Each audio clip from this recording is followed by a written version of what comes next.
doesn't matter. That's forever, ever, ever, ever. Should I realize this is goodbye? Didn't realize I know. Hello. Welcome back to another episode of Dead or Alive, guys. Thank you for tuning in again. My name is Taylor, too wavy, and before we start this, I always say this. Make sure you like this video, make sure you subscribe to this channel, and comment another creative that you would like to see on here. So, the guest we have today, she is an R&B songstress, a songwriter. She graduated from Clark, which I'm really trying to get into this. Ooh. Now, I'm sorry. The face is I did go to Clark. I did. That's fine. You know what? I didn't graduate from Clark. I mean, but who cares? Find a way or make one. Girl. I had to find my way, and I made one to Georgia State and graduated from there. Hey, wait, so did I. That's even better. That just made my heart so much happier. Anyways, okay, so she graduated from state, period. So did I. Let's go. Wait, now I have to know. What'd you go to state? Did you go to state also for like music management? Music management, yeah. We might have been in a class together. That's good. Girl, no. I went for fuck. I'm gonna stop cursing. I went to state for like some whack things, but you know what? It doesn't matter. Okay, we'll talk about it later. We're here now. But how is music management? Oh my God, I didn't even say your name. It's Dri. It's Dri Jack. I'm sorry. I was about to get all into it without even saying your name. But they would have read it on them. They would have known. Yeah. So, okay, so you wanted to do music. Do you manage artists now? I don't manage artists. I really went because, at Clark, my major was vocal performance. Oh my gosh. And then when I went, but it was like classical music. And then when I transferred, I was like, I don't really want to do classical music. Although I had to do it to be in the music program. I changed my major when I got to Georgia State, and music management was my choice because although I didn't want to manage artists, I wanted to know everything that I needed to know as an artist. See, that's so that, you know, I wasn't getting bamboozled or period all that, you know. Girl, you are smarter than most people out here, because when I tell you, I always see people saying everyone who's in the music industry should low-key put their not their talents, but they should be in the perspective of management or a team member or something, because artists don't really do that. They don't really know what goes on the other side, and I'm like, so all my artists out there, make sure y'all know what going on. Wait, can I curse? Listen, you can curse. Make sure y'all know what going on with your business, okay? Period. All right. And do. Oh my gosh. Okay, so tell us about this Valentine's Day project that you're dropping. I don't know if y'all love anybody or whatever. And do. But if you do, you got to be picky about that thing, right? You do. Okay. So I have 2 songs coming out, Picky and Lifetime, before my Valentine's Day show. So if you have any plans, or if you don't have any plans, come out to Center Stage February 13th. The Loft. We're at the Loft at Center Stage. Tickets are on sale now. You can go to my link, you know what I'm saying? Link in the bio. Go get that. The songs that I'm putting out, it's a 2-piece project. I've been putting out singles for the past year now, so I've been getting a little traction and performing in the city. And these 2 songs, I worked on them while I was in the middle of healing from a breakup. And you know, when you heal and you break through those barriers, you're like, you know what? I need to be picky with my heart. Period. You know, and especially if you're thinking about being with somebody for a lifetime, you know? Definitely. And these songs really embody what it means to be picky, what it means to really have a inkling about who and what you want in a relationship, because you can't just be out here all finicky and stuff. Period. You know? No, you cannot. Because these we ain't go. All right. Oh yeah. Do you want to give us a sneak peek? Oh, okay. So you don't have to. Let's see. We can sail across the seas and ocean shores. We could fly above the mountains and the borders, 'cause our love, it could break the walls, get you down right to your core. But don't worry, I'll be here. Don't wait no more.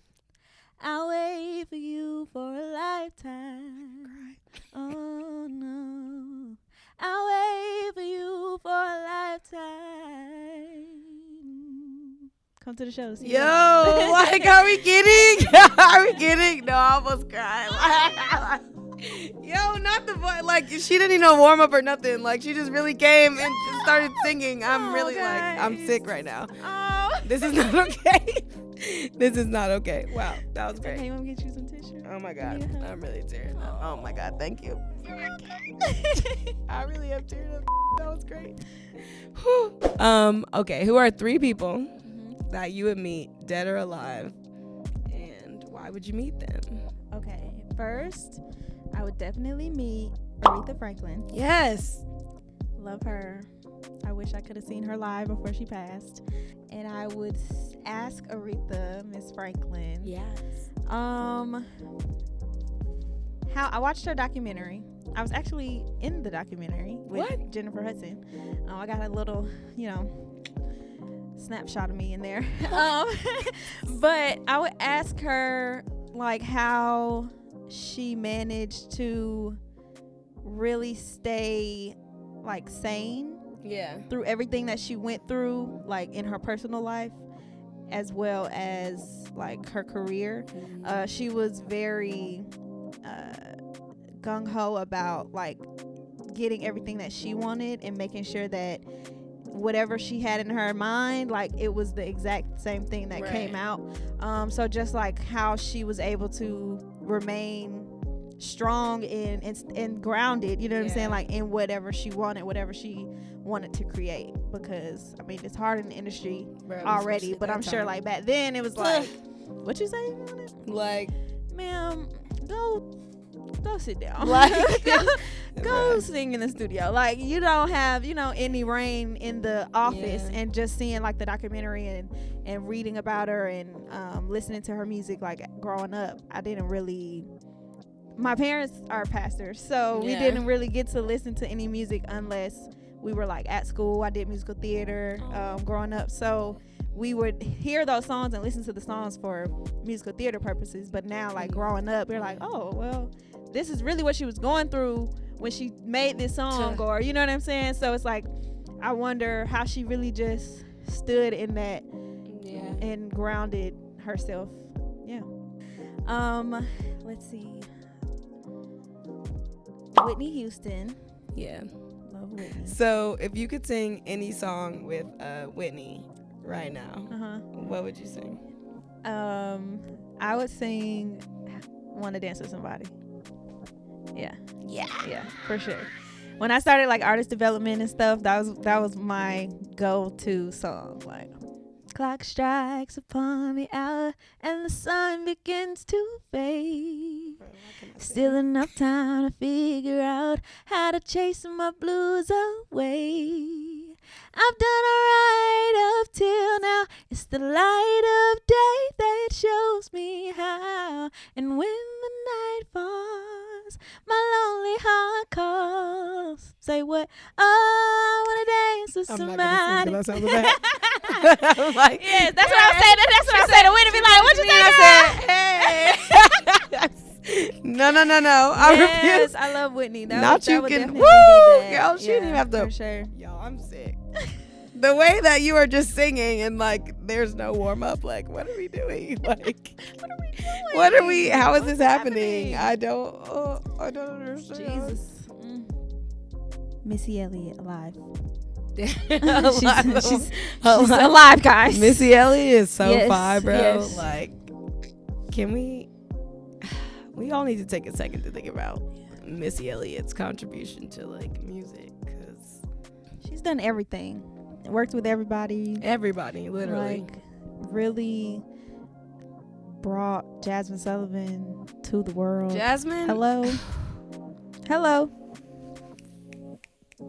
Let's talk about it. Jasmine is that girl. Like, no, y'all seen Jasmine Sullivan live one time? Oh my god! And I was literally like, no, for real, I was crying. I was like, what? I would probably be weeping. Bro, I'm literally like about to get tears right now. Thinking about it. It was so good, bro. Oh Like, my she just sounds so good, God. like, effortlessly. And Yeah. she's My so brother angelic. went to the Insecure Fest and she performed there, and he sent me a video. I sing Need You Bad like all the time. That's like my number one cover. And Wanna Dance with Somebody is my number one cover from Whitney.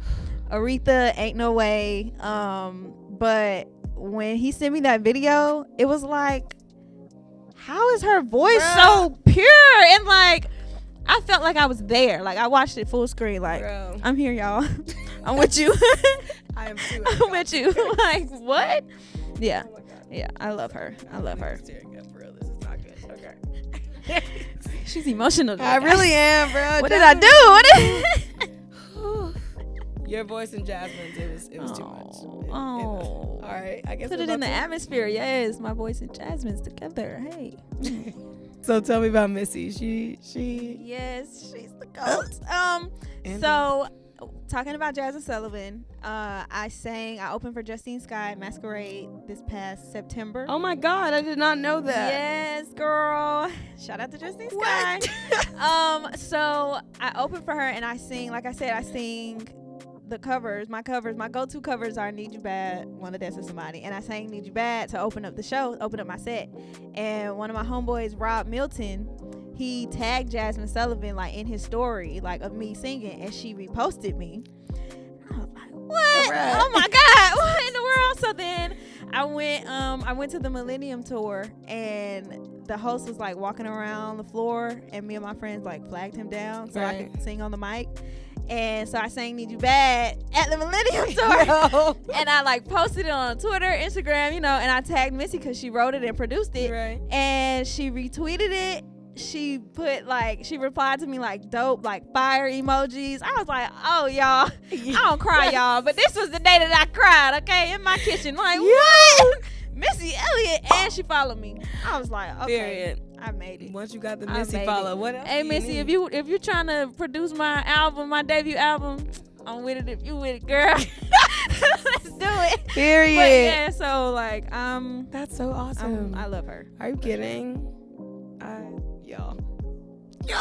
Her whole Everything is a flex. I'm living. I'm truly like living for you, bro. Like, so tell me about your nonprofit. So my nonprofit is called Powerhouse. I love it. When I was like coming up, I'm the baby of 4. And Are you? Yeah. So I'm the smallest one, Oh you know my what I'm saying? gosh. And my brother used to call me, like when I first came out singing as a recording artist, he used to call me the pint-sized powerhouse. That was in my bio, that was everywhere. Oh my And I gosh. mean, when you see me on stage, you're like, what?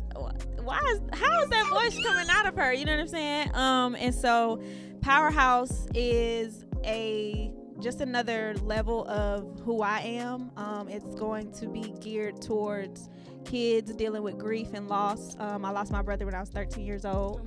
So then I didn't really know how to gauge depression, like, or how to deal with it. And so with my nonprofit, I want to go into schools and help them with all of the kids, like go with the counselors and figure out like, okay, who's dealing with this. Exactly. And because it's sometimes it's not even just grief, like it's loss, it's being moved to this house to that house, and really not knowing how to ground yourself, but you're just acting out in class, and the teacher thinks you're just acting out. You know what I'm saying? So I just want to go into the schools and work with the counselors and figure out how I could be of assistance, whether it's bringing in a yoga class after school or a songwriting class for them to just express their emotions, painting, just anything that isn't really helpful in class or in school or offered in school, just so they can feel like they're getting another outlet other than the gym, or you know what I'm exactly saying? Though, because But yeah, so Powerhouse. I really, really, really love that, because I feel like no one really pays attention to kids who are like acting out. Exactly. They'll just be like, oh, they're in detention. They did or something they bad. got suspended, or they're and they're going home. Are we thinking about to what they're going nothing- home to? You know what I exactly. mean? Like, Yeah. I love that. Oh my gosh. Yeah. Thank you for doing that. Oh my Thank you. goodness gracious. If there's any way I can help Oh, as yes. well, I'm so serious for that. That's oh my god. That's so important. Perfect. I I'll really call love that. I really will though. Thank you so much for being a guest. Thank you. I for really having appreciate me. it. Thank you for having me. Y'all you're an make sure angel. y'all come to the show February 13th. Center Stage, The Loft. Show starts at 8 p.m. We got Mariama Tatum, saxophonist, amazing saxophonist, opening up the show. So yeah, come through. Pull up on me. Period. Y'all can find me at Dri Jack Music on every platform, IG, Twitter, TikTok. You know what I'm saying? I'm on that. And follow my YouTube, subscribe my YouTube channel, Dri Jack Live. All right, so what do you want to say to the people before we close out? I would say that whatever you're doing, whoever you're with, make sure that you don't fumble yourself. Period. Gosh, thank you so much for being Thank you for having me. You guys know I'm Taylor. Thank you so much for watching this. I bid you adieu.